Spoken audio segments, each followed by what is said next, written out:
అందరికీ నమస్కారం. మీరందరూ ఆనందంగా, ఆరోగ్యంగా, ఐశ్వర్యంతో ఉండాలని మనస్ఫూర్తిగా కోరుకుంటున్నాను.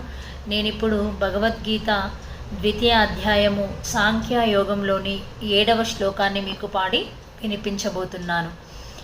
కార్పణ్యదోషోపహత స్వభావః పృచ్ఛామి త్వాం ధర్మ సమ్మూఢచేతాః యచ్చేయః సాన్యచితం బ్రూహి తన్మే శిష్యస్తేహం షాది మాం త్వాం ప్రపన్నం.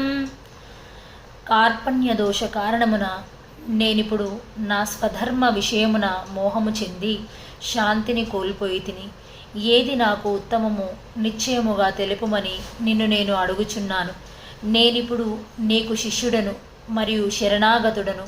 దయచేసి నాకు ఉపదేశము కావింపుము అని శ్లోకం యొక్క భావము.